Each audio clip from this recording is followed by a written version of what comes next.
When my son told me I had two choices, become his wife's personal driver or find somewhere else to live, I didn't argue or plead. I just smiled, walked upstairs, and quietly started packing my bags. What he didn't know was that I'd been documenting every financial transaction for months, waiting for them to show their true colors. By the time those 45 missed calls started flooding my phone, it was already too late. They had no idea what they just lost, or what I was about to do with all that evidence I'd been collecting. Before we continue, please subscribe to His Sweet Revenge and let us know in the comments what you would have done in my situation. Now, let's get into what really happened. The grandfather clock in Garrett's hallway chimed 7:30 p.m. on Tuesday, March 14th, as I sat in what used to be my favorite armchair, reading the evening paper.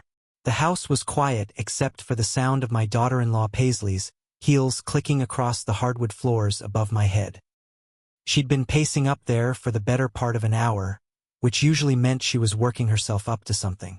I'd been living with my son and his wife for 8 months, ever since my hip replacement surgery made living alone in my 2-story house difficult. What was supposed to be a temporary arrangement while I recovered had stretched on as I helped with household expenses and enjoyed being around family again. At 67, after losing my wife Helen 3 years ago, I thought I'd found a new rhythm. I was wrong, but I hadn't been completely blind to what was happening. For the past 3 months, I'd been keeping detailed records of every dollar I contributed to their household. Not because I planned to ask for it back, but because something in their attitudes had started to change. The way Paisley looked at me like I was furniture that had outlived its usefulness. The way Garrett avoided eye contact when I mentioned maybe getting my own place again. Call it intuition, call it experience from running a business for 37 years, but I'd learned to document everything when people started acting strange about money. Garrett came down the stairs first, his jaw set in that stubborn way that reminded me of myself at his age. Behind him, Paisley descended like she was making a grand entrance, her perfectly styled blonde hair and designer workout clothes making it clear she'd dressed for this confrontation. "Dad," Garrett said, settling onto the couch across from me. "We need to talk." I folded my newspaper carefully, noting how neither of them would meet my eyes directly. "I'm listening." Paisley perched on the edge of the couch, her manicured fingers drumming against her knee. "Sterling, we've been discussing your living situation here, and we feel it's time to make some adjustments." Sterling Garrett. That was my full name, Sterling after my grandfather. Garrett as my middle name that I'd passed down to my son. But Paisley had never called me Dad. Not once in the 4 years since she married my son.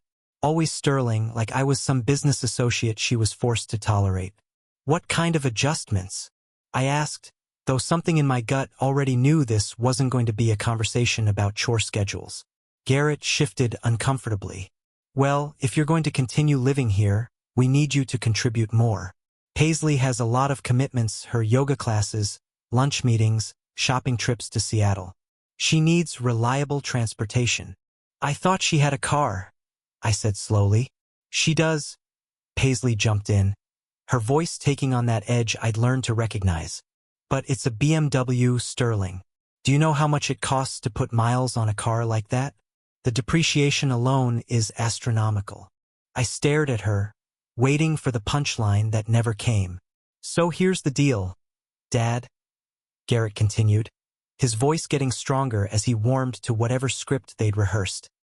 "You can stay here, but you need to earn your keep. Paisley needs a driver. You've got that old Toyota just sitting in the driveway most days anyway." "You want me to be her chauffeur?" I said, not really a question. "Driver," Paisley corrected quickly. "It's not like you'd wear a uniform or anything. Just available when I need to go places. Which is most days, really. I have a very active social calendar." The silence stretched between us like a taut wire. Outside, I could hear the neighbor's dog barking and the distant hum of traffic on Maple Street. Normal sounds from a normal Tuesday evening, while my son and his wife sat in their living room explaining why I should be grateful for the opportunity to chauffeur her around town. "And if I don't agree to this arrangement?" I asked. Garrett's face hardened. "Then maybe it's time you looked into other living situations. There are some nice senior communities around here." Places where you'd have people your own age to spend time with. You're kicking me out unless I become her driver. We're offering you options, Paisley said, her voice dripping with false sweetness. This way everyone wins. You get to stay in a nice house, I get reliable transportation, and Garrett doesn't have to worry about either of us. I looked at my son. This man I'd raised, put through college, walked down the aisle at his wedding. The same boy who used to beg me to read him one more story before bed, who'd called me his hero when he was 8 years old and I'd fixed his broken bicycle. When do you need an answer? I asked. Tonight would be good, Garrett said. Paisley has a spa appointment tomorrow morning at 9 a.m. in Bellevue. If you're going to drive her, we need to know now so she can cancel her Uber. Tonight, after 8 months of contributing $1,200 per month to their household expenses, covering utilities, groceries, and a portion of their mortgage. They needed an answer tonight about whether I'd accept being demoted to household staff. I stood up slowly, my hip aching a bit in the evening dampness. You know what? I don't need until tonight. Paisley's face lit up with triumph. So you'll do it? No, I said quietly. I won't. The room went dead silent. Garrett's mouth fell open like he'd been expecting me to thank them for the opportunity. Dad, you're not thinking clearly, he started. Where else are you going to go? Your old house sold months ago. You don't have anywhere else to live. I smiled then, the first real smile I'd felt in weeks. Son, you just made the biggest mistake of your life, and I've got 3 months of financial records that prove exactly what this mistake is going to cost you. I walked toward the stairs, leaving them sitting in stunned silence. Dad, wait, Garrett called after me. Let's talk about this reasonably. But I was already climbing the stairs to pack my bags and retrieve the manila folder I'd been keeping in my bedroom closet. The one filled with bank statements, receipts, and a detailed log of every contribution I'd made to their household since December. My mind was clearer than it had been in months. At 11:47 p.m. that same night, I loaded the last of my belongings into my Toyota Camry. 2 suitcases, a box of Helen's photos, my toolbox, and most importantly, that manila folder full of documentation. Everything that mattered from 8 months of living in my son's house fit easily in my trunk with room to spare. The house was dark except for the porch light Garrett had left on, probably thinking I'd come to my senses and apologize by morning. I'd heard them talking in hushed tones in their bedroom around 10 p.m., Paisley's voice rising occasionally with phrases like, ungrateful and stubborn old man. Let them talk. I left my house key on the kitchen counter with a note. Thank you for the hospitality. My $1,200 monthly contribution ends today. Good luck with your transportation needs. Then I drove into the March night toward a future they couldn't have imagined in their wildest dreams. The Hampton Inn on Highway 405 had a room available for $127 a night. The desk clerk, a young woman named Mira who looked about my granddaughter's age if I'd had one, checked me in without asking why a 67-year-old man was renting a hotel room at midnight on a Tuesday. Business or pleasure? She asked automatically. Freedom, I said, and meant it. Room 237 was clean, quiet, and mine. No one pacing overhead. No one demanding I justify my existence by becoming their personal servant. I sat on the bed and pulled out my phone, scrolling through my contacts until I found the number I'd been hoping I wouldn't need to call. Evelyn Martinez answered on the second ring despite the late hour. Sterling, is everything all right? Evelyn had been Helen's best friend since college, a sharp-minded real estate attorney who'd helped us with our wills and house sales over the years. She was also the person who'd warned me 8 months ago that moving in with Garrett and Paisley might not work out the way I hoped. Evelyn, remember that conversation we had about backup plans if things went south at Garrett's place? Oh, honey, she said, and I could hear her getting out of bed, fully alert now. What did they do? I told her everything. The ultimatum, the demand that I become Paisley's driver, the casual dismissal of my dignity like it was something they could negotiate away for the privilege of having a roof over my head. Those entitled little shits, Evelyn said when I finished. At 71, she'd earned the right to speak her mind without worrying about propriety. How soon do you want to move? I'm already moved. I'm at the Hampton Inn on 405. Jesus e Sterling. You should have called me first. I've got 3 properties that would be perfect for you, and one of them comes with a surprise I think you're going to love. We talked for another 20 minutes, Evelyn's voice getting more excited as she outlined options I hadn't known existed. By the time I hung up, I was smiling again. Not the bitter smile I'd given Garrett and Paisley, but something that felt like hope. I slept better that night than I had in months. Thursday, March 16th, 10:23 a.m. That's when the first call came. I was sitting in Evelyn's office, signing lease papers for a furnished apartment in Kirkland that cost less per month than what I'd been contributing to Garrett's household expenses, when my phone started buzzing. Garrett's name flashed on the screen. I declined the call and went back to reading the lease terms. 10:26 morgens. Another call. Declined. 10:31 morgens. Text message. Dad, where are you? We need to talk. 10:34 morgens. Another call. By noon, I'd received 7 calls and 4 text messages.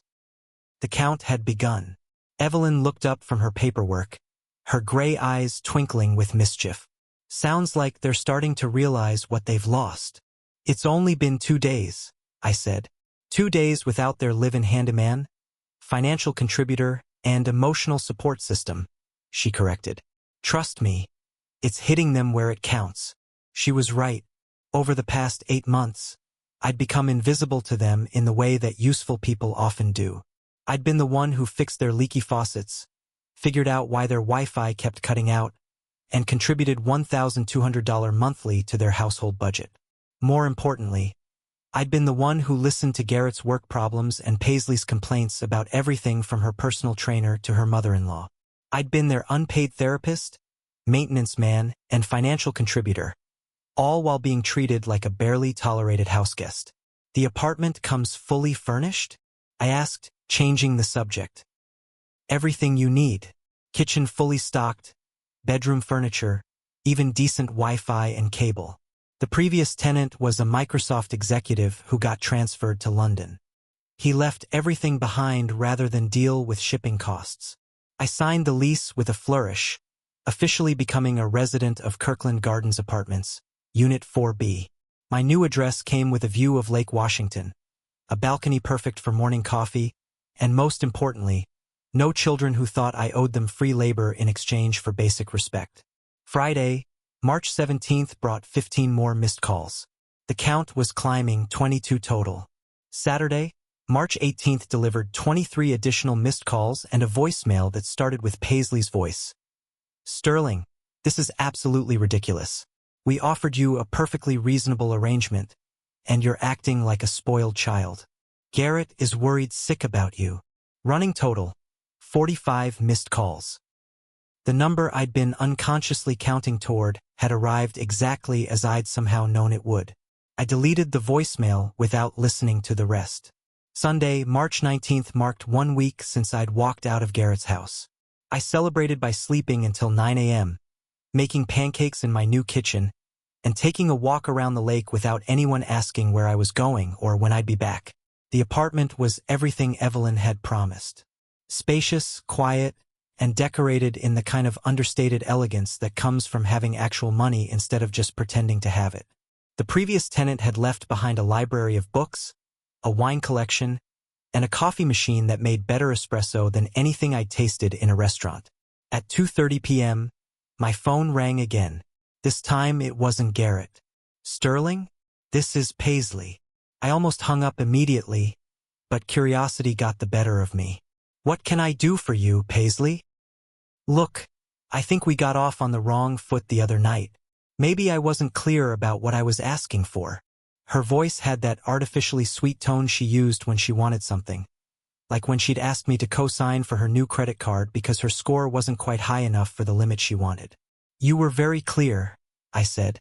You wanted a driver. I wasn't interested in the position. It wouldn't have been like having a job, Sterling. More like family helping family. I would have made it worth your while. How exactly? Well, you could have kept living here. That's worth something, right? And I would have covered gas money, maybe even given you a little spending money for your trouble. Spending money, like I was a teenager doing chores for allowance. Where did you need to go yesterday? I asked casually. What? Yesterday. Saturday. Where did you need a driver to take you? There was a pause. I had a few errands to run. Such as? Another pause, longer this time. Sterling, I don't see how that's relevant. I'm just curious about what I missed out on. What urgent transportation needs you had that required giving me an ultimatum? I had to go to the mall, and then to lunch with my sister, and I needed to pick up some things from Target. The mall, lunch, Target. A perfectly normal Saturday for a perfectly capable 29-year-old woman with a perfectly good BMW sitting in her driveway. And you couldn't drive yourself because? Because I told you, Sterling. The mileage, the wear and tear. It's a lease, and I have to be careful about going over the yearly allowance. I pulled out my phone and opened the calculator app I'd been using to track distances since I'd started documenting their behavior. Paisley, how many miles do you think it is from your house to the Bellevue Mall? That's not the point. It's 4.7 miles. I looked it up and logged it months ago. Round trip to the mall, lunch, and Target would have been maybe 20 miles total. On a lease that probably allows 12,000 miles per year. The silence stretched so long I thought she'd hung up. Sterling, you're being completely unreasonable about this. We offered you a place to live in exchange for small favors, and you acted like we were asking you to be our slave. Small favors, I repeated. Like being on call to drive you places you could easily drive yourself, whenever you decided you didn't want to put miles on your car. It's more complicated than that. No, Paisley. It really isn't. I hung up and turned my phone to silent mode. Outside my new living room window, Lake Washington sparkled in the afternoon sun, and couples walked hand in hand along the waterfront path. Normal people living normal lives without ultimatums or conditions on their basic dignity. For the first time in months, I felt like I could breathe. Monday, March 20th, 7:15 a.m. I woke up to 17 additional missed calls from Garrett and a text message that made my blood run cold. Dad, Paisley is in the hospital. You need to come home right now. My heart stopped for a moment. Whatever issues I had with my daughter-in-law, I didn't wish her actual harm. I called Garrett back immediately. Thank God, he said when he answered. Dad, where have you been? I've been trying to reach you for days. What happened to Paisley? She had a panic attack yesterday afternoon. A bad one. The paramedics had to come and everything. She's fine now, but Dad, she's been really stressed since you left. Panic attack. Not a car accident, not a medical emergency, but a panic attack brought on by stress. The kind of stress that comes from realizing you might actually have to drive yourself places like a normal adult. I'm sorry to hear that, I said, and meant it. But I'm not coming back to your house, Garrett. Dad, please. I know we handled things badly the other night. Maybe we can work something out. What kind of something? I heard muffled voices in the background. Then Garrett came back on the line. What if we didn't make it a formal arrangement?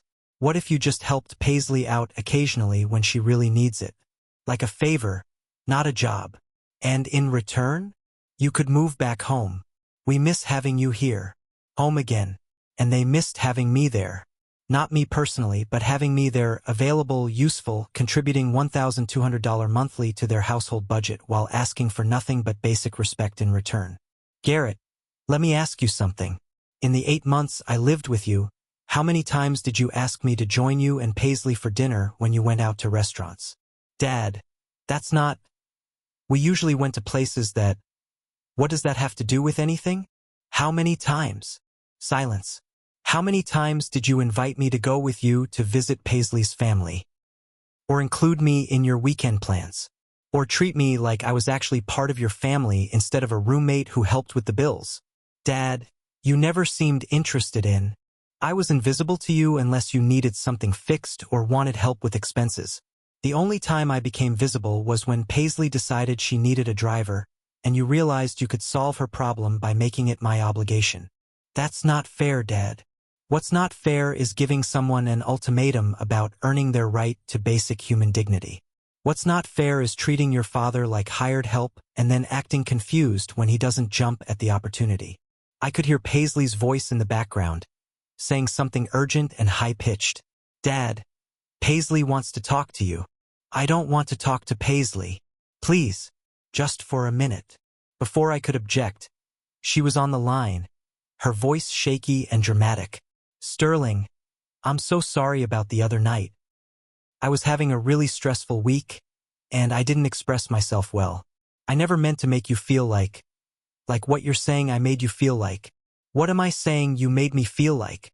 Like you weren't part of a way to contribute that wasn't just financial. Something to do. Like I was bored and looking for hobbies. Paisley, do you remember asking me about my work history when you first met Garrett? You had some kind of construction business, right? Some kind of construction business.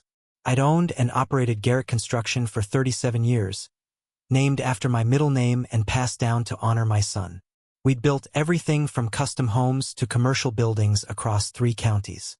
At my peak, I'd employed 46 people and had a reputation for quality work that brought in clients from as far away as Portland.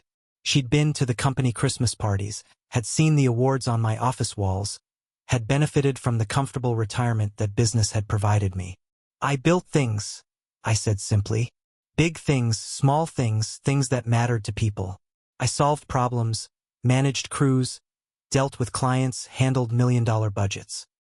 I wasn't sitting around your house looking for ways to feel useful. I didn't mean. You meant exactly what you said.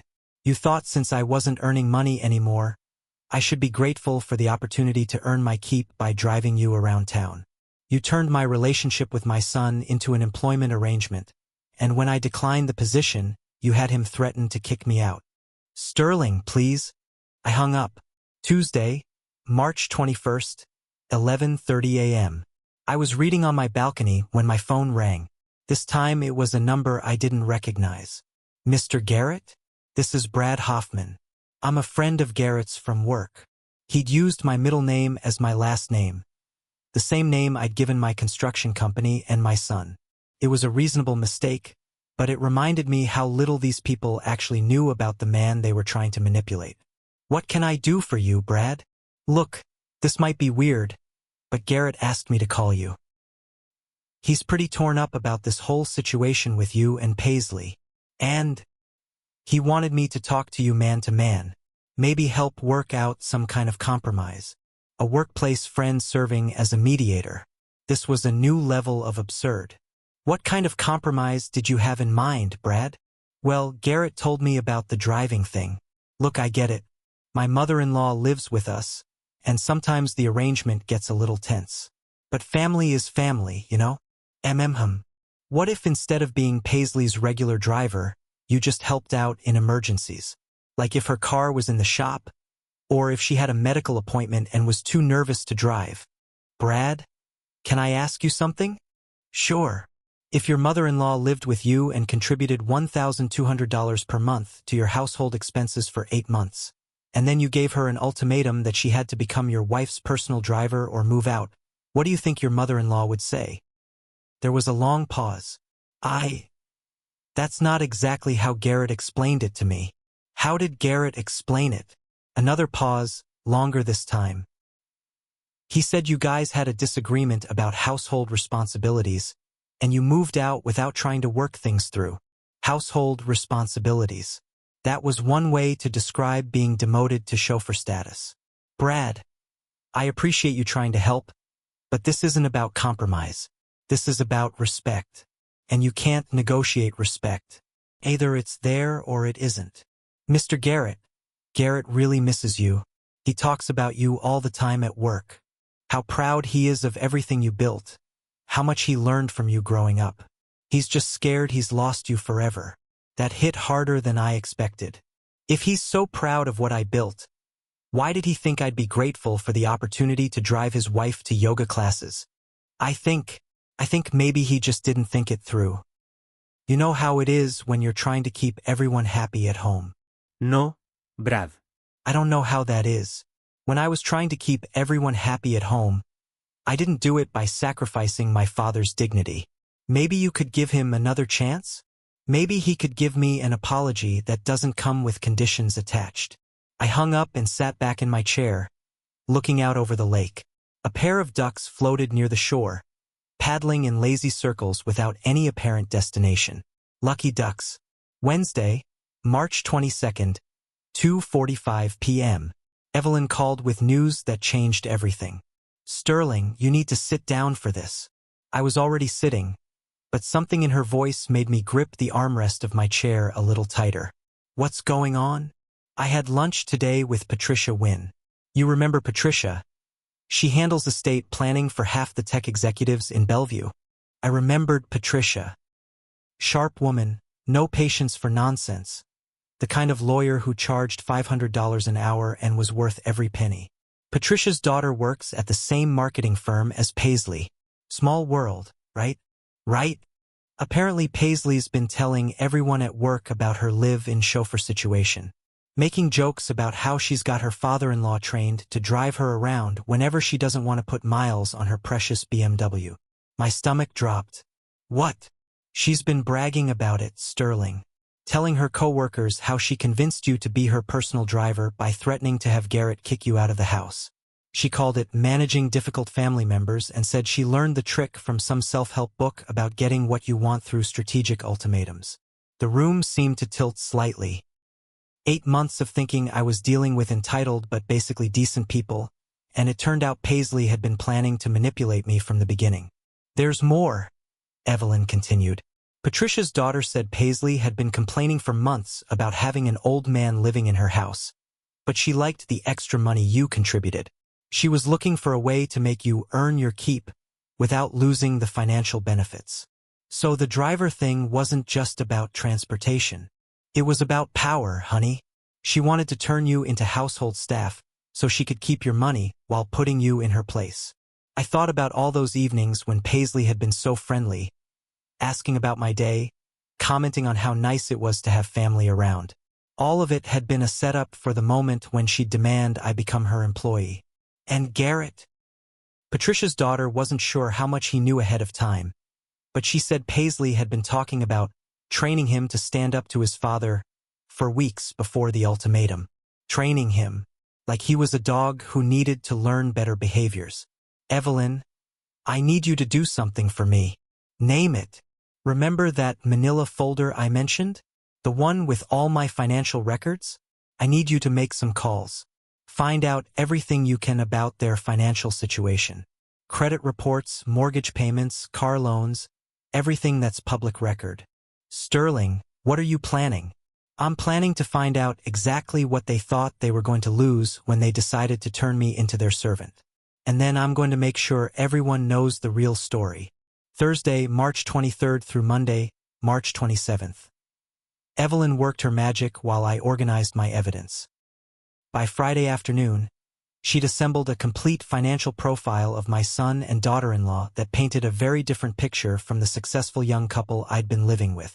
The BMW Paisley was so worried about putting miles on, leased at $847 per month with a balloon payment due in 18 months that they couldn't afford. The house with the beautiful hardwood floors and granite countertops, mortgaged to 97% of its current value, with monthly payments that took up 61% of Garrett's take-home salary. The designer clothes, expensive dinners, and weekend trips to Seattle, all financed through credit cards that were currently maxed out at a combined total of $43,000. They're broke, Evelyn said when she called with the final numbers. Not just tight on money, actually mathematically broke. Without your $1,200 monthly contribution to household expenses, they can't make their basic payments. How long do they have? Based on their current spending patterns and debt load, maybe 90 days before they start missing mortgage payments. Less if they have any major unexpected expenses. I sat in my comfortable new apartment, looking at bank statements that showed my own financial health, retirement savings intact, no debt, and enough income to live comfortably without anyone's help. The contrast was striking. There's something else, Evelyn added. Paisley's been telling people at work that you'll be back within the month. She's been describing it as a temporary tantrum that will blow over once you realize you need them more than they need you. A temporary tantrum. From the woman who'd had paramedics called for a panic attack because I wouldn't drive her to Target. She's been that confident? According to Patricia's daughter, Paisley bet her coworkers that you'd come crawling back begging for forgiveness within 30 days. She said older people always cave when they realize how hard it is to live alone. The arrogance was breathtaking, but it also meant they hadn't started looking for ways to replace my financial contribution to their household. They were just waiting for me to come back and resume funding their lifestyle. Evelyn, what would happen if someone were to, hypothetically, send copies of these financial records to Patricia's daughter? Just so she could better understand what her coworker was really bragging about. Hypothetically, I'd say that would be a very educational experience for everyone involved. And if someone were to include documentation of exactly how much money I'd contributed to their household over the past 8 months, I'd say that would provide helpful context. We both knew what we were really talking about. Paisley had made this a public situation by bragging about manipulating me to her coworkers. She turned my private family business into office entertainment, positioning herself as the clever manipulator who'd outsmarted a naive old man. Time to show her what real strategy looked like. Tuesday, March 28th, 10:15 a.m. Patricia's daughter worked fast. I spent the morning organizing copies of my financial records, 8 months of bank statements showing my $1,200 monthly contributions, receipts for household purchases I'd made, documentation of repairs I'd paid for, even photos I'd taken of improvements I'd funded. Everything neatly organized in a packet that told the complete story of how I'd been supporting their household while being treated like an inconvenience. By lunchtime, everyone at Meridian Marketing knew exactly how broke Paisley really was, how much money she'd been taking from her father-in-law, and how she'd repaid his generosity by trying to turn him into her personal chauffeur. The phone calls started at 2:30 p.m. First Garrett. Dad, what the hell did you do? Paisley came home from work in tears. Someone at her office knows our private financial information. I have no idea what you're talking about, I said, which was technically true. I hadn't done anything personally. Don't lie to me, Dad. This has your fingerprints all over it. Garrett, if Paisley's coworkers know about your finances, maybe you should ask her why she was discussing your private business at work in the first place. Silence. What do you mean? I mean, your wife has been entertaining her colleagues with stories about how she manipulated her father-in-law into becoming her personal driver. She's been bragging about giving me ultimatums and describing it as managing difficult family members. More silence. That's not. She wouldn't. She bet her coworkers that I'd come crawling back within 30 days because old people always cave when they realize how hard it is to live alone. I could hear him breathing heavily on the other end of the line. Dad, even if that's true, you had no right to share our financial information with strangers. I shared nothing with anyone. But if Paisley wants to make our family business a topic of office gossip, she should probably make sure she's telling the whole story. The whole story? The story about how you owe $43,000 on credit cards, how your mortgage payment takes up more than half your income, how my $1,200 monthly contribution was the only thing keeping you afloat financially. How do you know those numbers? The same way Paisley's coworkers know them now. Public records are public, son. And I've been documenting every dollar I've contributed to your household for months, waiting to see if you'd show your true colors. He hung up. Call number 2 came 20 minutes later. Paisley, her voice shaking with rage. You destroyed my reputation at work. You vindictive old bastard. I did nothing to your reputation, Paisley. I simply made sure your coworkers had access to the same information you've been sharing with them, the complete story instead of just the parts that made you look clever. I never told them about our finances. No, you just told them about how you'd successfully manipulated your father-in-law into becoming your servant. You turned our family situation into entertainment for your office friends. Did you really think there wouldn't be consequences? This is illegal. You can't just share people's private financial information. I didn't share anything that wasn't already public record. Credit reports, mortgage filings, court records. It's all available to anyone who knows where to look. The question is why you thought it was safe to brag about manipulating someone without considering that they might have resources you didn't know about. You're insane. You're a crazy old man who can't handle being told no. I'm a man who built a successful business for 37 years by understanding that actions have consequences. You made this public when you decided to turn me into office entertainment. I just made sure your audience had all the facts. She hung up. Wednesday, March 29th through Friday, March 31st. The walls started closing in on them. Wednesday evening. Garrett called to tell me Paisley had been asked to take some time off from work while HR investigated whether she'd been discussing confidential family financial information inappropriately with coworkers. Thursday morning. Their mortgage company called about setting up a payment plan after receiving concerns from a community member about their ability to meet their obligations. Thursday afternoon. The BMW dealership contacted them about potentially restructuring their lease after receiving anonymous information, suggesting they might be having difficulty with payments. Friday evening. Garrett showed up at my apartment. I buzzed him up without enthusiasm, opening the door to find a man who looked like he'd aged 5 years in 2 weeks. His hair was disheveled, his clothes wrinkled, and his eyes had the hollow look of someone who hadn't been sleeping. Dad, please, you have to stop this. Stop what? Whatever you're doing. The calls, the financial pressure, the way you're destroying our lives piece by piece. I stepped aside to let him in, noting how he looked around my comfortable apartment with something that might have been envy. I'm not doing anything to your lives, Garrett. I'm living my own life for the first time in 8 months. Bullshit. You orchestrated all of this. The stuff at Paisley's work, the mortgage company, the car dealership, it's all connected. Is it? Dad, I know you. You're methodical. You plan things out. This isn't coincidence. I walked to my kitchen and poured 2 glasses of water, handing him one. He looked like he needed it. Let me ask you something, son. In all the years you've known me, when have I ever started a fight I wasn't prepared to finish? He sat down heavily on my couch, studying this apartment that represented everything he could have had if he'd managed his money responsibly instead of living beyond his means. Dad, Paisley's falling apart. She can't eat, can't sleep. She's convinced you're going to keep escalating until we lose everything. And what do you think? I think you're punishing us for making a mistake. A big mistake, but still just a mistake. I sat down across from him, studying this man I'd raised. Tell me about the mistake, Garrett. We shouldn't have given you an ultimatum.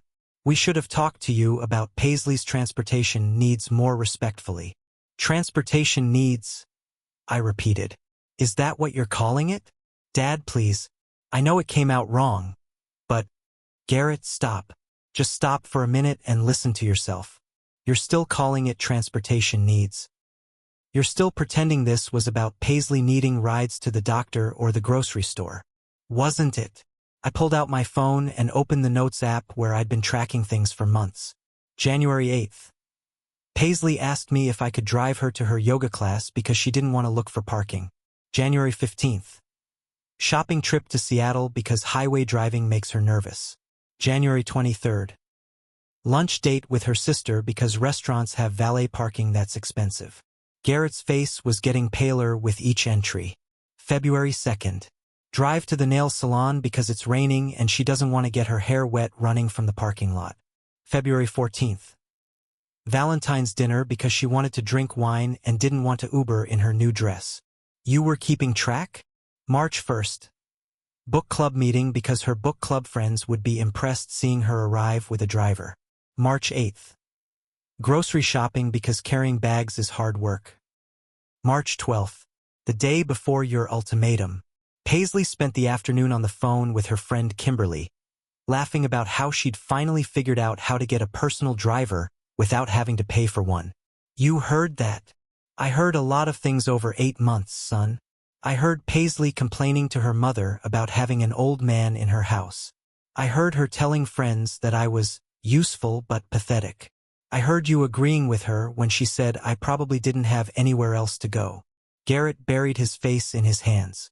Dad, I'm sorry. I'm so sorry about all of it. Which part are you sorry about? The part where you decided I should be grateful for the opportunity to be your wife's chauffeur? The part where you threatened to kick me out if I didn't comply? Or the part where you let her turn our family business into office gossip? All of it. Every single part of it. But mostly you're sorry because it didn't work out the way you planned. He looked up at me with something that might have been surprise. What do you mean?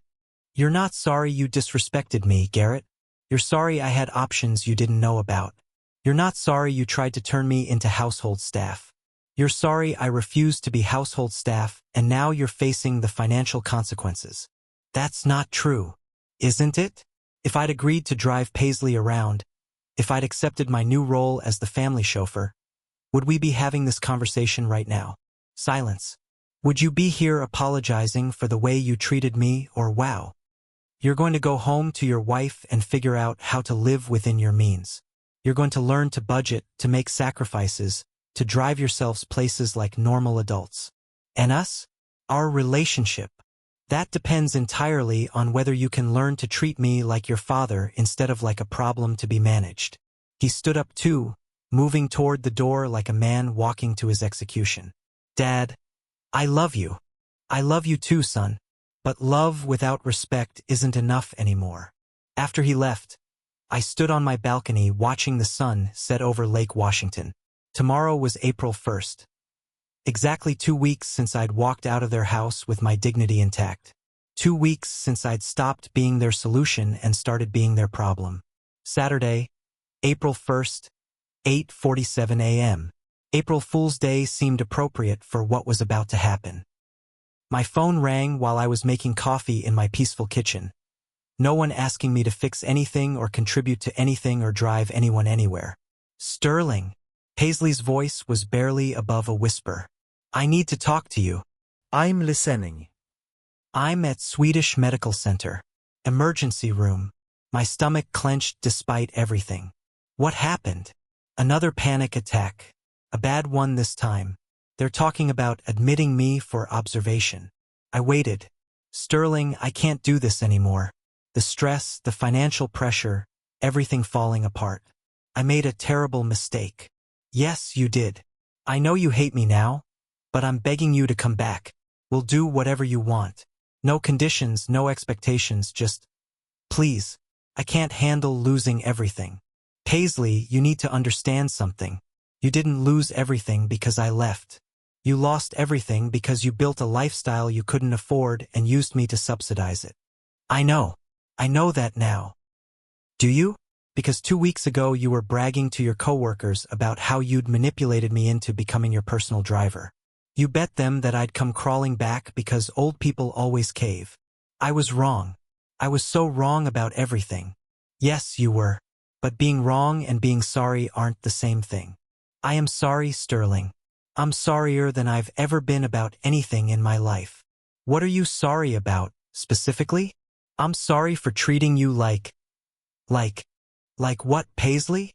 Like you worked for us instead of like you were family. It was a start. Not much of one, but a start. And I'm sorry for making fun of you to people at work. And for trying to manipulate you into being my driver.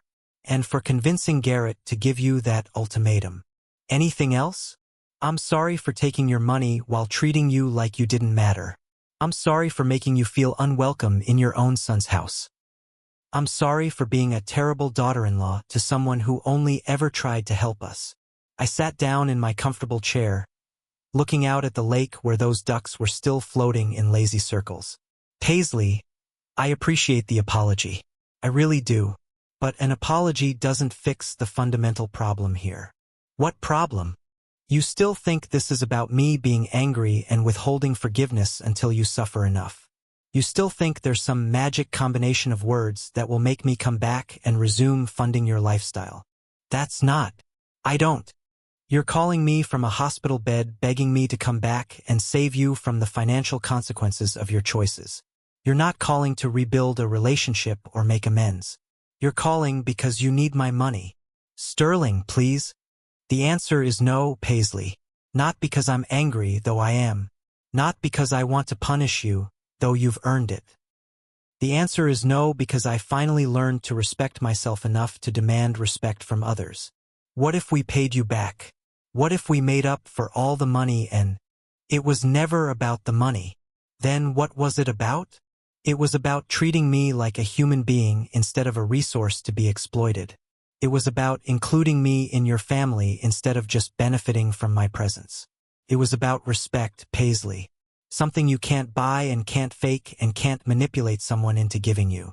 She started crying then, the kind of desperate sobbing that comes from realizing you've broken something that can't be fixed.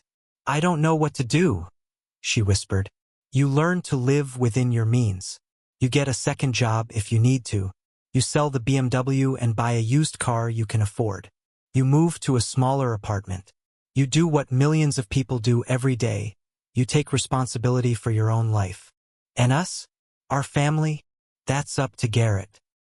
And whether he can learn to choose his father over his wife's financial convenience. I hung up and turned off my phone. Monday, April 3rd, 11:30 a.m. Evelyn called with an update that surprised even her. Sterling, you're not going to believe this. Garrett called Patricia's office this morning. About what? He wants to hire her. Says he needs legal advice about restructuring his debts and possibly filing for bankruptcy. I sat back in my chair. Bankruptcy? Apparently they've run the numbers, and without your monthly contribution, they can't even make minimum payments on their credit cards, let alone the mortgage and car lease. How long do they have? Patricia thinks maybe 60 days before the creditors start serious collection efforts. Less if Paisley loses her job permanently. And Garrett's handling this how? Better than you might expect, actually. Patricia said he sounded like a different person. Calm, realistic, ready to face the consequences. He told her he'd rather lose the house than lose his father. That hit me harder than I expected. He said that. Those exact words. Patricia was impressed. She said most people in his situation spend their time looking for someone else to blame or save them. Garrett just wants to know his options for digging out of the hole they created. I stared out at the lake, watching a sailboat navigate between the other vessels with careful precision. Sometimes the only way forward was to chart a completely new course. Evelyn, what would you think about me helping them find a cheaper place to live? Not paying for it, just helping them look. I think that sounds like something a father would do. And maybe helping Garrett understand his bankruptcy options? Not paying for a lawyer, but making sure he gets good advice. I think that sounds like something a father would do too. But no money. No loans, no gifts, no monthly contributions. Absolutely not. They need to learn to solve their own problems. And if Paisley wants to apologize again, then she can apologize. But apologies don't come with financial rewards attached. Tuesday, April 4th, 2:15 p.m. Garrett called. Dad, I heard you might be willing to help us look at apartments. Where did you hear that? Patricia mentioned it when I met with her yesterday. Said you'd asked Evelyn about it. I might be willing to help you look. That doesn't mean I'm coming back or contributing money. I understand. Dad, I need you to know something. Paisley and I are getting divorced. I almost dropped the phone. What? She can't handle the financial pressure, and honestly, I can't handle being married to someone who treated my father the way she treated you. We're both moving back in with our parents while we figure out our separate lives. Garrett, I never wanted. Dad, this isn't your fault. This is the result of choices we made. Choices I made. I chose to let my wife disrespect you because it was easier than standing up to her. I chose to give you an ultimatum instead of having an honest conversation. I chose her financial convenience over your dignity. And now I'm choosing to be the kind of man you raised me to be, even if it's too late to matter. It's not too late, son, isn't it? I thought about that question for a long moment, watching those eternal ducks paddle around the lake. Garrett, do you know why I moved out the night you gave me that ultimatum? Because we disrespected you. That's part of it. But mostly because I realized I'd raised a son who thought his father's dignity was negotiable. And I couldn't figure out where I went wrong. Dad, but you just answered that question for me. I didn't go wrong. You're exactly the man I raised you to be. It just took you a while to remember. What happens now? Now you rebuild your life based on what you can actually afford instead of what you think you deserve. Now you learn the difference between wants and needs. Now you show me through consistent actions over time that you understand respect isn't negotiable. And you'll give me a chance to prove that? Son, I've been documenting everything for months because I was hoping you'd come to your senses before it was too late. The fact that you're choosing your father over financial convenience tells me everything I need to know about the man you're becoming. 6 months later, on a crisp October evening, Garrett knocked on my apartment door carrying 2 bags of Chinese takeout and a bottle of wine. He'd been doing this monthly since June, ever since he'd moved into a studio apartment in Redmond within walking distance of his new job at a smaller marketing firm. "Hope you're hungry," he said, settling into what had become his usual chair in my living room. These dinners had started awkwardly, but gradually became something we both looked forward to. No agenda, no requests for money or help, just a father and son learning to be family again. "How's the new job?" I asked, unpacking containers of lo mein and General Tso's chicken. "Good, really good. The pay's about 60% of what I was making before, but the stress is manageable, and I can actually afford my rent and groceries without having to put anything on credit cards." Garrett had learned to live within his means the hard way. No BMW, no designer furniture, no lifestyle that required external funding. Just a simple life based on what he could actually afford. And Paisley? Last I heard, she moved back to California with her parents, working at her father's insurance agency and dating some guy who owns a Tesla dealership.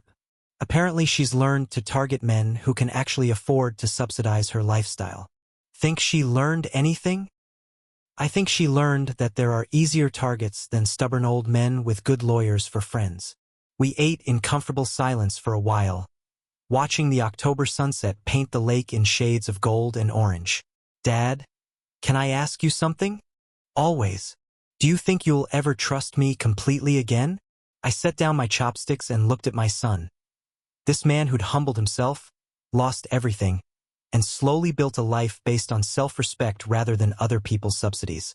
"Garrett, trust isn't something you lose all at once or get back all at once.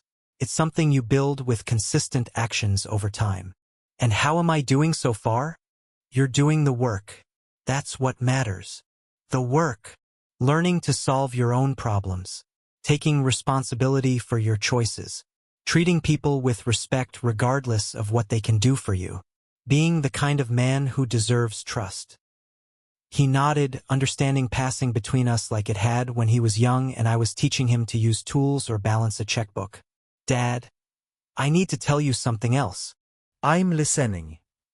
"I'm proud of you for walking away when we tried to turn you into our servant, for refusing to accept disrespect just because it came from family, for teaching me that dignity isn't negotiable."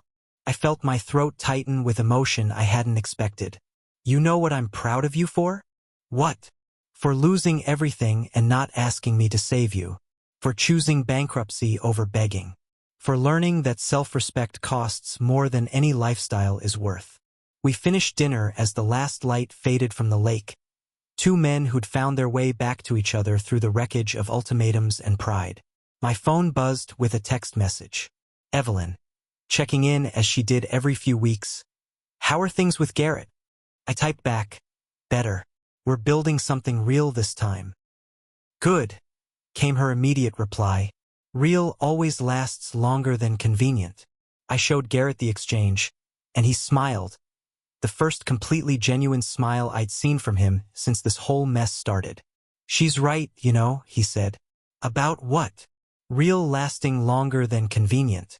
I spent 4 years choosing what was convenient over what was real. Never making that mistake again." "Good," I said, echoing Evelyn's response. "Because real is all I have left to give." As Garrett helped me clean up the dinner dishes, I thought about the phone call that had started this journey. The ultimatum that had seemed like the end of everything but had actually been the beginning of something better. Sometimes the best thing that can happen to a relationship is for it to fall apart completely, so you can build it back on a foundation that actually matters.